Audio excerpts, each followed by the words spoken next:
pertanyaan yang relevan di dunia sekarang nih Pak, masalah gadget. Nah, bagaimana cara agar anak tidak ketergantungan dengan gadget dan kita sebagai orang tua tidak boleh keras kepada anak? Sebenarnya itu juga terjadi di diri saya dari aktivitas kami di rumah sekarang, yang dimana pekerjaan semua sekarang mulai ke digitalize. Mau nggak mau kita lihat handphone, tab, dan sebagainya. Bagaimana nih Pak? Apakah ini pertanyaan yang juga diajukan oleh orang tua di salah satu acara webinar saya yang lalu ya? Jadi jawaban saya sebenarnya simple. Apakah anak boleh main gadget? Jawabannya sangat boleh. Oke. Tapi ingat, anak menggunakan gadget ini harus untuk sesuatu yang sifatnya konstruktif dan produktif. Kita tidak akan bisa lepas dari gadget kok. Buktinya sekarang kita webinar ini pakai gadget, benar nggak? Ya, betul. Jadi bukan berapa lama kita anak boleh atau tidak main gadget. Pertanyaan adalah seberapa produktif dia atau konstruktif kegiatannya dengan menggunakan gadget. Kalau misalkan dia browsing, dia belajar, dia nonton YouTube, kemudian ya dia katakanlah belajar sesuatu, dia ikut workshop yang online, apapun itu. Kalau itu sesuatu yang bermanfaat, silakan.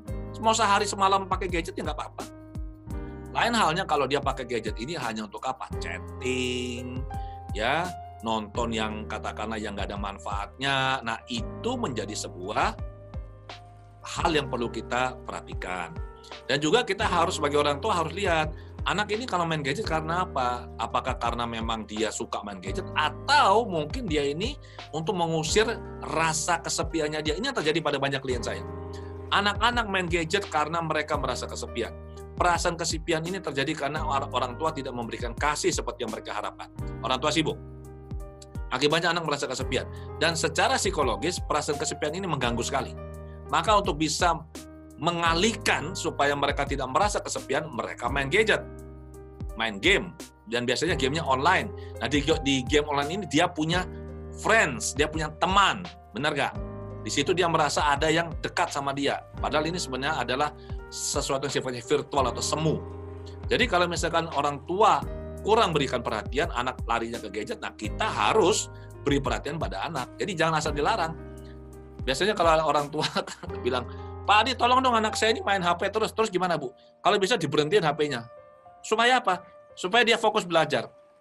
Anak dibawa ke saya di dalam ruang praktek, anak SD kelas 6, anak SMP awal. Saya tanya dia, kamu tahu nggak kenapa kamu di sini? Tahu Om, panggil saya Om kan? Kenapa? Iya itu, Mama suruh saya berhenti main gadget. Saya bilang, kamu mau diberhenti main gadget nggak? Diem dia. Saya bilang, menurut kamu, Om bisa nggak berhentiin kamu main gadget walaupun kamu nggak izinkan? Om bisa berhentiin. Menurut kamu bisa nggak? Bisa Om, oke. Menurut kamu Om mau lakukan nggak? Diam lagi anaknya. Saya bilang, Om kasih tahu kamu ya, Om tidak akan berhentikan kamu main gadget. Kalau kamu main game itu hiburan, itu harus kamu jalani. Wah, dia happy tahu nggak? Dan Om tidak setuju sama orang tua kamu. Wah, dia lebih happy lagi. Langsung CS sama dia. Langsung CS sama saya dia. Dan yang saya lakukan adalah saya justru bantu anak ini menghilangkan blocking belajarnya, saya buat dia lebih fokus, daya serapnya lebih tinggi. Saya bilang, kalau kamu biasa belajarnya 3 jam, sekarang kamu belajar cukup 1 jam. Bisa menguasai materi, nilaimu tinggi, kamu sisanya waktu itu gunakan buat main game. Mamamu nggak bisa ngelawan. Setuju? Setuju. Deal? Deal. Tos, saya bilang gitu. Dan itu yang terjadi. Wah. Ya dong, Padahal anaknya nggak boleh main game, nggak boleh main gadget, ya orang tua juga jangan main gadget. Kan itu sama-sama, fair dong. Bener nggak? Padahal terapinya bisa dapat handphone baru kali Pak ya? Ya setelah Sama Pak Adi. setelah 1 minggu, 2 minggu, mamanya komplain ke saya, loh Pak Adi anak saya kok masih main game, masih main gadget. Saya bilang, ibu datang ke saya tempo hari kenapa? Ya soalnya dia main game. Saya bilang, bukan. Ibu kan mau dia bisa nilainya tinggi kan? Ya lah itu kan sudah saya penuhi, saya bilang. Oh, terus gamenya gimana? Ya buat hiburan lah, saya bilang. Ibu aja sendiri 1 hari main gadget berapa jam coba? Nah, kalau saya di rumah saya tiap hari pegang gadget. Saya kerja pakai laptop saya ini, oke? Jadi anak-anak saya tahu bahwa saya kerja, bukan main. Mereka kadang itu kan di perpustakaan di rumah, tempat kerja saya itu anak-anak juga biasa belajar di ruangan ini. Saya lagi ngetik artikel, mereka tanya, Pak lagi ngapain? Nulis artikel di Facebook. Pak lagi ngapain? Posting Instagram. Jadi saya kerja gitu loh, bukan main. Mereka tahu. Jadi mereka secara sadar atau tidak sadar, mereka melihat bahwa saya menggunakan gadget untuk sesuatu yang produktif, bukan sesuatu yang buang waktu begitu loh. Itu ya Nita? Iya. Setuju. Ini pertanyaan di slide tadi Pak Adi bercerita bahwa ada anak yang pandai satu bidang tapi tidak pandai di bidang lainnya. Apa kita bisa membuat anak tersebut pandai sukses di semua bidang, Pak Adi? Anak yang pandai sukses di banyak bidang itu anak yang sangat-sangat langka, teman-teman ya. Di dunia ini nggak banyak, oke. Galileo salah satu, oke ya. Jadi sebenarnya begini, kita ini punya kelebihan dan keterbatasan. Kalau kita mau menggunakan teori kecerdasan majemuk, multiple intelligences yang digagas oleh Howard Gardner, di situ kan ada kecerdasan visual, kecerdasan kinestetik, kecerdasan linguistik, matematik, kecerdasan alam ya, natural, dan yang lainnya. Kita punya banyak kecerdasan musik salah satu lagi ya. Jadi yang orang tua salah kaprah, dan saya juga tidak setuju dengan sistem pendidikan kita. Kenapa? Anak di kelas 1 SD itu mendapat materi pelajaran sekitar 11 sampai 13 mata pelajaran bidang studi. Dan anak kan harus bisa semua, benar nggak? Iya, betul. Ada kriteria ketuntasan minimal yang harus dicapai anak. Pertanyaan saya, apakah mungkin anak mencapai itu semua harus bagus seperti itu? Nggak mungkin. Kenapa? Anak punya kekuatan di bidang masing-masing. Oke? Kalau anak yang kuat di bidang musik, ya sudah, kita arahkan dia untuk bisa benar-benar kuat di bidang ini. Orang tua salahnya apa? Memaksa anak untuk kuat di bidang yang bukan menjadi kekuatan anak. Kita harus cermat melihat apa bidang kekuatan anak. Bidang kekuatannya ini yang kita bantu, kita pupuk, kita dukung, kita kembangkan sehingga ini menjadi sesuatu yang benar-benar dia kuasai dan benar-benar bagus hasilnya. Bidang yang lainnya bagaimana? Ya sudahlah, so and so lah. Saya mau tanya nih, perusahaan sekarang kalau misalkan security, telemarketer, cleaning service, itu mereka pakai karyawannya mereka atau mereka outsource sendiri? Outsource. Why? Karena mereka nggak harus semua mereka lakukan sendiri, benar nggak? Dalam dunia yang sekarang ini, kita bukan lagi dunia kompetisi, tapi dunia bagaimana kita berkooperasi, bekerja sama, sinergi antara satu dengan yang lain. Dan di sini kita butuh apa? Butuh kerendahan hati untuk bisa, oke, saya punya kekuatan di sini, orang itu punya kekuatan di sana. Oke, bagaimana kalau kita sinergi? Atau kalau saya nggak bisa, saya minta bantuan dia. Dia nggak bisa, dia minta bantuan saya. Jadi kita nanti kalau dewasa, kita pasti punya spesialisasi kok. Nggak mungkin kita bisa semua. Nah, salah kalau orang tua memaksa anak untuk bisa semua. Anak misalkan jagonya di mana? Nyanyi. Ya sudah, fokus aja nyanyi. Dia bisa jadi penyanyi. Bahkan salah satu teman saya ya, ini teman saya, istrinya. Ini lucu ini teman saya. Jadi istrinya bilang begini sama saya. Dia tanya anaknya, kamu besar mau jadi apa? Mau jadi pemusik, pemain piano. Apa mamanya bilang? Kamu ini mau jadi pemusik, hidupmu mau jadi apa kamu jadi pemusik? Nah, pada saat dia cerita ke saya bilang, aduh kamu ini otaknya masih otak zaman kolonial, saya bilang. Sekarang ini jangan berpikir orang kalau main musik itu harus punya studio sendiri, kemudian Anda harus konser keliling-keliling supaya bisa bikin duit. Salah itu. Coba bayangkan kalau anak Anda bikin sebuah karya musik, entah musik, lagu, whatever lah saya bilang, ya. Dan ini dijual lewat Play Store, oke? Atau lewat online. Harganya cuma $1 saja sekali di-download. Dan orang yang download nggak usah banyak-banyak, 1 juta kali. Itu $1 juta, tahu? Dikalikan kurs sekarang 14.500. Naik apa turun hari ini ya, saya belum cek ya. 14.500 lah. Itu uang 14,5 miliar, tahu nggak? Hanya dengan satu karya loh. Baru dia mikir, bener juga ya. Ya makanya ini kita generasi zaman kita ini zaman kolonial, ini anak-anak zaman milenial. Jadi fokus apa yang menjadi kekuatan anak, dan itu yang nanti dia pakai untuk hidupnya. Oke? Ya. Oh. Panitia, selanjutnya pertanyaan meluncur. Saya mempunyai trauma nih, masa lalu saat kecil yang membuat saya takut menikah dan punya anak. Karena saya takutnya anak saya mengalami kejadian buruk juga yang membuat trauma. Kalau ingat trauma tersebut, saya pasti nangis. Bagaimana solusinya, Pak? Solusinya mudah. Solusinya segera cari hipnoterapis untuk membantu Anda mengatasi trauma ini. Oke, segera. Ya, dan ini tidak sulit.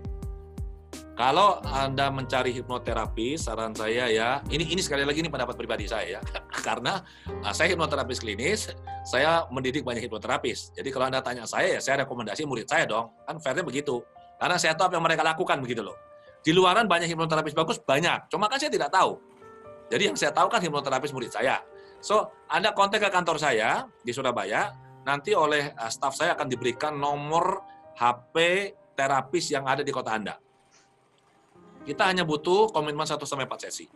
Kalau 1 sesi sudah selesai, nggak usah lanjut. 2 sesi, kalau misalkan sudah selesai, nggak usah lanjut. Ini perlu segera dibereskan. Kenapa? Supaya hati Anda lega, dan Anda nanti bisa melanjutkan hidup Anda dengan baik, Anda bisa berkeluarga, dan Anda mendapat hikmah dari pengalaman masa lalu Anda dan bertumbuh dari sana. Kalau ini tidak dibereskan, ini nanti dampaknya akan sangat-sangat tidak baik. Saran saya hanya bisa seperti ini. Segera dibereskan. Dan ini tidak sulit, saya beritahu ya. Ini mudah. Lanjut. Ya. Berikutnya, mengatasi anak-anak ekstrovert yang suka bergaul di masa pandemi seperti sekarang. Atau mungkin yang cukup kinestetiknya juga kali Pak ya, kadang-kadang yang tinggal di apartemen atau halamannya tidak cukup luas. Bagaimana kira Pak? Kasih kegiatan. Mau nggak mau kasih kegiatan. Oke? Kalau dia di apartemen kan itu ada tempat olahraga kan? Ya olahragalah di sana lah, apa boleh buat lah. Ini suka nggak suka kita perlu beradaptasi dengan kebiasaan tatanan hidup baru ya. Jadi kita perlu beradaptasi. Tidak ada cara lain. Adapt or die. Ya kalau dia suka bergaul, kalau nggak bisa ketemu ya sudah. Chatting kah, di grup kah, seperti itu. Oke? Lanjut. Ya. Kemudian, bagaimana cara menasehati anak yang punya ambisi yang terlalu tinggi, cenderung antisosial? Karena kurang suka bergaul, selain grup lomba-lombanya gitu kan. Oh. Orang tua perlu, ini orang tua punya peran ya. Orang tua perlu dekati anak lah, kasih tahu dia bahwa dia perlu bergaul juga dengan orang-orang yang ada di luar grupnya dia ya. Ya dia suka bergaul dengan orang ada di dalam grupnya itu karena dia merasa nyaman, kan begitu, satu vibrasi. Mereka punya hobi yang sama, ya tentu saja dia nyaman. Sama lah kita kalau misalkan punya grup ya pasti, coba kalau kita ikut punya grup WhatsApp kan pasti kita nge-grup sama orang-orang yang kita nyaman, bener gak? Nah kita beritahu anak bahwa dia butuh berinteraksi juga dengan orang lain. Jangan dimarahin. Anak-anak kayak gitu tuh nanti akan, kalau kita sering beritahu dengan baik, mereka pasti akan mengerti kok. Apalagi anak-anak itu sudah besar. Anak itu pintar loh, bukan bodoh loh. Mereka ngerti. Cuma ingat, cara kita menyampaikan yang harus hati-hati. Jangan pakai marah, jangan pakai bentak, gitu, jangan. Kita kasih tahu pelan-pelan terus saja. Sesuatu yang sering diulang, cepat atau lambat pasti akan masuk ke bawah sadar anak. Oke? Iya. Dan ini masih ada satu lagi ya Pak ya, sebelum acara berakhir ya? Ya, ini silakan. sedang menunjukkan. Selamat malam Pak Adi, maaf ini mengenai hypnosleep bagaimana nih Pak? Bisa ya? Tidak apa-apa, saya jawab silakan. Oke. Anak untuk balita umur 4 tahun, hypnosleep anak ini lebih mengerti bahasa Inggris karena sekolahnya memakai bahasa Inggris. Cuman ngeri bahasa Indonesia tapi ya ngerti tapi nggak bisa bicara bahasa Indonesia. Jika mau di hypnosleep, apakah skripnya bisa memakai bahasa Indonesia sedangkan orang tuanya tidak begitu fasih berbahasa Inggris? mohon sarannya Pak. Ini kadang-kadang juga jadi dilema ya Pak ya, banyak kejadian seperti itu masalah bahasa ya. Mungkin bisa dibahas dari dua sisi ya Pak ya. Aduh, saya ini sejak dari dulu, saya beruntung sekali. Sebelum kami punya anak, saya kan suka baca, saya sangat suka baca. Saya sempat membaca pemikirannya Vygotsky. Vygotsky itu adalah psikolog Rusia, ya, sangat terkenal. Salah satu yang disampaikan Vygotsky adalah untuk mengembangkan kemampuan abstraksi manusia harus lewat bahasa. Yang dimaksud dengan kemampuan abstraksi adalah kemampuan berpikir pada level yang sangat tinggi. Oke? Orang-orang yang tidak punya kemampuan abstraksi yang bagus tidak mungkin bisa menjadi ilmuwan, tidak mungkin bisa kuliah sampai S3 selesai, itu nggak mungkin. Saya nggak mengatakan berarti saya pintar, tidak. Cuma saya ingin sampaikan adalah tidak mudah untuk bisa berpikir abstraksi, ya. Nah, ini butuh bahasa. Bahasa yang harus dikuasai oleh seorang anak adalah bahasa ibu. Itu sebabnya kenapa dulu waktu saya dan istri mendirikan Sekolah Anugerah Pekerti, kami mendedikasikan sekolah ini dan kami menggunakan bahasa pengantar bahasa Indonesia, bukan bahasa Inggris. Karena sekolah ini kami dirikan untuk anak kami, dan saya tahu bahayanya kalau anak tidak bisa bahasa Indonesia yang baik. Nah, sekarang kembali ke pertanyaan. Kalau misalkan dia sudah 4 tahun dan dia sekolah di sekolah yang pakai bahasa Inggris, pertanyaan saya, kenapa dimasukkan ke sana? Sementara kalau di rumah orang tuanya sendiri nggak bisa bahasa Inggris yang lancar. Saran saya adalah anak ini harus segera dilatih kembali, diajarkan bahasa Indonesia. Kenapa? Sebelum saya menjawab hipnoslipnya, kalau ditanya, jawaban singkat saya begini, apakah orang tua bisa menggunakan hipnoslip dalam bahasa Indonesia? Jawabannya bisa. Kenapa? Karena yang lebih penting lagi bukan bahasa yang kita ucapkan, tapi vibrasi dari niat kita itu ditangkap anak. Anak yang masih bayi atau janin, itu nggak ngerti bahasa. Tapi kenapa kalau kita ajak bicara, anak ini mengerti? Karena vibrasi dari niat kita itu ditangkap oleh pikiran bawah sadar anak. Ini lebih penting daripada apa yang kita ucapkan. Oke? Nah, jadi bisa Anda pakai bahasa Indonesia. Kalau bisa pakai bahasa Inggris, karena anak lebih fasih bahasa Inggris, silakan. Nah, sekarang sedikit tambahan. Anda bisa bayangkan enggak? Dan ini saya jumpa pada banyak klien saya, ya. Mulai grup TK sampai ke mau masuk SD, anak ini disekolahkan di sekolah bahasa Inggris dan dia full bahasa Inggris atau bahasa yang lain. Bahasa Indonesia tidak fasih. Kemudian pada saat dia masuk SD, nah di sini masalah muncul. Orang tua mungkin karena alasan finansial, mungkin karena alasan jarak, atau mungkin karena alasan yang lain, memasukkan anak ke sekolah nasional. Sekolah dengan bahasa pengantar bahasa Indonesia. Pertanyaan saya, ini yang mama-mama muda pasti paham. Anak yang masuk di sekolah nasional, sekolah dengan bahasa pengantar bahasa Indonesia, belajar pelajaran yang diajarkan dalam bahasa Indonesia, kira-kira anak-anak kita ini mengalami kendala nggak? Ada kan mengalami kendala kan? Apalagi apalagi kelas 3, benar nggak? Lah, diajar pakai bahasa Indonesia saja anak kita masih keteteran kok, apalagi diajar pakai bahasa Inggris. Sampai sini jelas? Itu satu. Kalau dia ngerti Inggrisnya fasih sekali, karuan dia sekolah di sekolah bahasa Inggris. Tapi kalau anak yang sekolahnya bahasa Inggris dulunya, kemudian dia masuk ke sekolah yang pakai bahasa Indonesia, nah saya ingin tahu kira-kira seperti apa jadinya. Anak akan mengalami kendala bahasa. Ya, saya punya klien yang mengeluh soal ini, kemudian saya memberikan pertanyaan pada dia dalam bahasa Inggris, dan dia jawab semuanya. Nah, pertanyaan yang sama dalam bahasa Indonesia, dia tidak bisa jawab, jadi nilainya jelek terus, jeblok terus. Anak yang mengalami kegagalan berulang, sekali lagi, ini ada risetnya ya, anak yang mengalami kegagalan berulang, waduh nilainya hancur sekali, 2 kali, 3 kali, lama-lama dia merasa dirinya pintar atau bodoh? Bodoh. Begitu dia percaya mengadopsi sebuah belief bahwa saya anak yang bodoh, saya nggak bisa ikut pelajaran, itu berarti dia punya konsep diri yang jelek pada aspek akademik. Ini akan terbawa terus sampai nanti dia dewasa. Bahaya loh ini. Ini konsep diri di bidang akademiknya jelek sudah. Ini nggak bagus.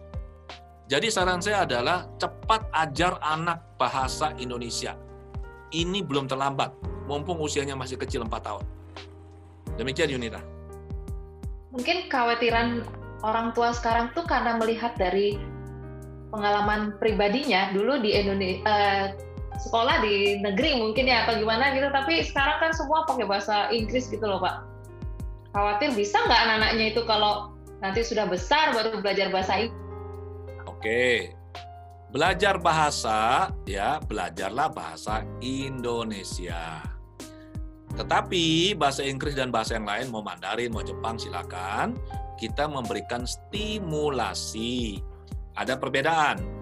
Belajar bahasa berarti anak diwajibkan, dituntut untuk bisa. Oke, kalau belajar berarti harus bisa. Stimulasi, kita memberikan anak pengalaman belajar sebanyak-banyaknya dan anak tidak harus bisa. Oke, saya ceritakan anak kami saja. Kami punya anak kan 3.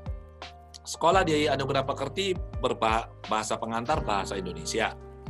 Nah, porsi pelajaran bahasa Inggris cukup intens di sekolah, walaupun itu diajarkan secara khusus ya kan, ada mata pelajaran bahasa Inggris ya, tapi tidak bahasa pengantarnya bahasa Inggris. Saya dan istri memilih sejak anak masih kecil meleskan anak. Jadi kami anak di dalam tanda kutip ya disekolahkan, dileskan di tempat les yang bagus. Dan kami antar anak ke sana. Seminggu 3 kali. Anak mendapatkan stimulasi yang cukup.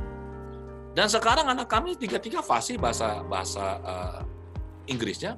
Bahkan salah satu tempoh hari pada saat dia tes masuk perguruan tinggi, pada saat kuliah dites, tidak pernah sekolah luar negeri, tidak pernah tes macam-macam, tes TOEFL-nya 627. Dengan hasil tes itu, which is dia bisa kuliah dimanapun di luar negeri dia mau. Oke, jadi intinya begini teman-teman. Betul kita butuh bahasa Inggris. Pengalaman saya belajar bahasa Inggris saat saya SMP, karena saya dari daerah ya, dari kota kecil di Kalimantan Utara. Pelajaran bahasa Inggris adanya mulai SMP. Jadi SD nggak pernah tahu bahasa Inggris, ya paling nonton film aja. Tapi yang terjadi, saya bisa bahasa Inggris. Nah, apalagi sekarang ini anak-anak mulai kecil dileskan, dipaparkan kepada bahasa Inggris, dan juga misalkan bahasa Mandarin, silakan. Tapi dia butuh satu bahasa untuk dia pegang sebagai acuan, untuk dia berkomunikasi dengan lingkungannya dia. Dan ini harus bahasa Indonesia, bahasa ibu. Jadi bahasa Indonesia ini sebagai fondasi, bahasa Inggris ditumpangkan di atasnya, seperti itu. Ya, pasti bisa, nggak mungkin enggak, tapi ini stimulasi gitu loh. Anak perlu bahasa ibu, dan ini selalu saya sampaikan, dan saya menemukan banyak anak yang akhirnya kacau hidupnya gara-gara orang tua salah mengarahkan anak. Ya, satu kasus, anak SMP kelas 2 datang jumpa saya karena masalah emosi. Oke? Datanglah ke ruangan praktek saya, setelah mama papanya diskusi sama saya panjang lebar, mama papa keluar, anaknya masuk sekarang. Saya tanya dia, saya bilang, oke. Dia panggil saya Om, selalu ya. Kamu mau Om bantu apa? Apa dia bilang sama saya? Aku tidak tahu aku di sini kenapa.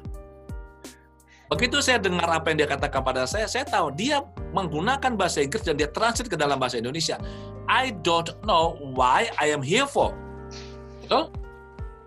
Saya langsung bilang sama dia, okay, do you prefer me speaking English to bahasa Indonesia? Dia bilang, yes, English please. Alright. Then I speak English with him.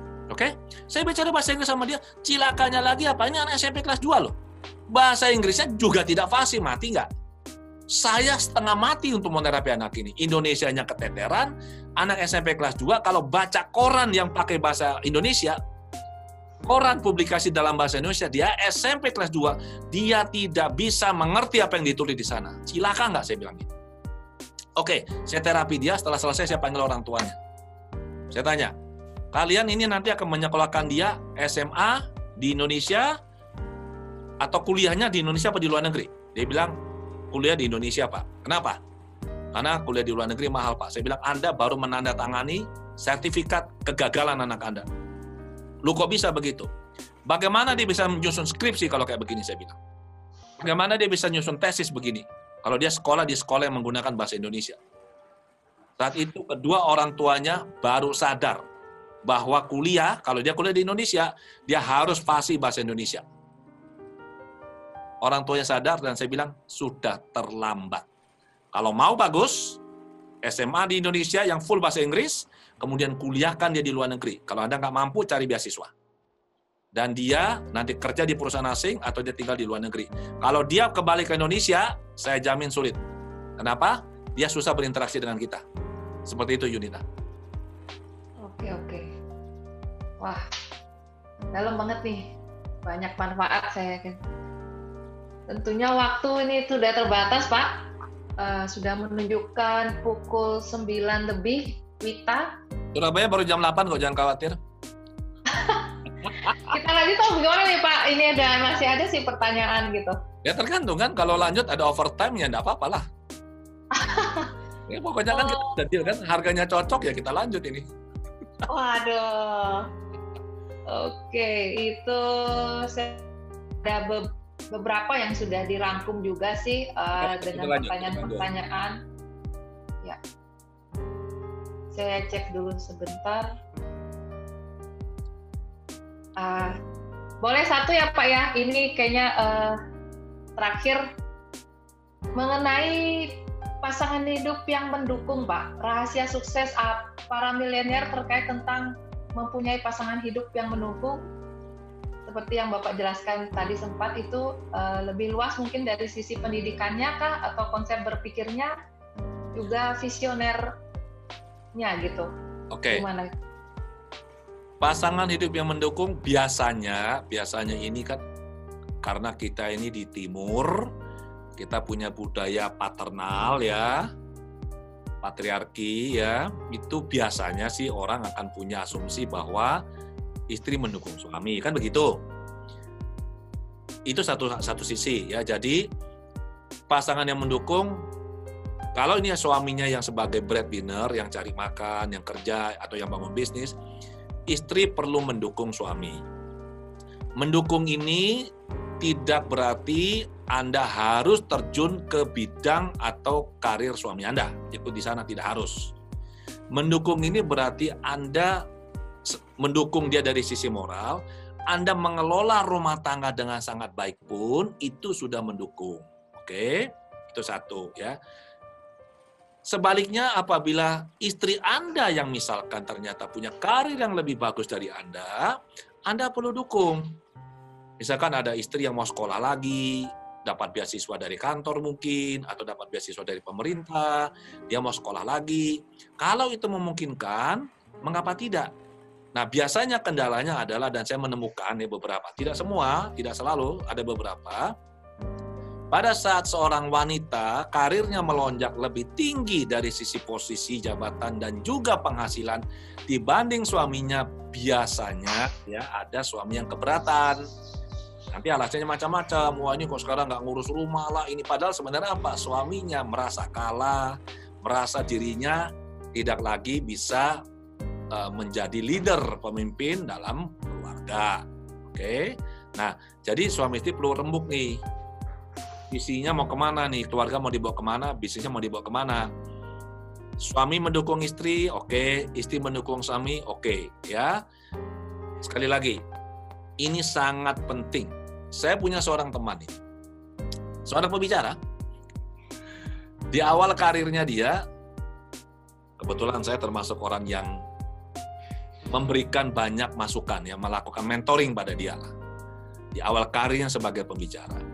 Nah, pada saat karirnya ini di awal-awal belum terlalu menanjak, istrinya fine-fine saja.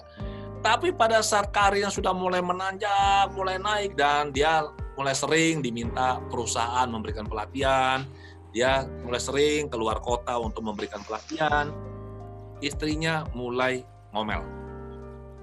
Istrinya menuntut dia untuk seperti dulu, untuk bisa setiap minggu ada di rumah. Nah, kebetulan saat itu mereka masih muda kan, dan ini ditanyakan ke saya bilang sama si istri, Anda perlu mendukung suami Anda karena sekarang ini momentum suami Anda sebagai pembicara publik ini sedang naik dan sangat bagus. Anda bisa menjadi batu lompatan bagi suami Anda atau Anda bisa menjadi batu sandungan bagi dia. Oke, justru dia rame diminta berbicara di weekend. Nah, solusinya simpel, Anda ikut saja suami Anda kalau dia lagi keluar kota. Istrinya nggak mau. Saya bilang ya susah kalau kayak begini. Nah, itu satu. Ada juga, ini justru si wanita yang aktif. Karena dia juga sebagai pembicara. Kendalanya sama, suaminya rewel. Ya. Bahkan ada seorang teman saya yang saya prediksi akan menjadi seorang pembicara sangat besar ya. Karena dari pengalaman hidupnya yang sangat luar biasa. Saya mau mengendorse bukunya dia. Oke, saya memberikan endorsement yang sangat bagus. Ini kejadian sekitar tahun yang lalu. Ternyata setelah dia menikah, suami tidak mengizinkan dia untuk bisa aktif di luar rumah. Sekarang hilang. Tidak ada lagi dengar namanya dia. Padahal ini dulu kami, para seniornya dia, memperkirakan dia akan menjadi salah satu pembicara yang sangat-sangat besar dan disegani di Indonesia. Semuanya hilang. Ini masalah domestik, masalah rumah tangga. Oke, jadi teman-teman perhatikan benar soal ini. Makanya kalau nanti mau cari pasangan, pastikan pasangan ini mendukung. Tapi kalau sudah punya pasangan yang tidak mendukung, tolong jangan cari pasangan baru, ya. Diskusikan dengan pasangan Anda supaya dia mau mendukung.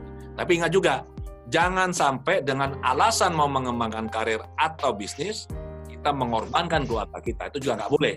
Kita harus balance, harus seimbang.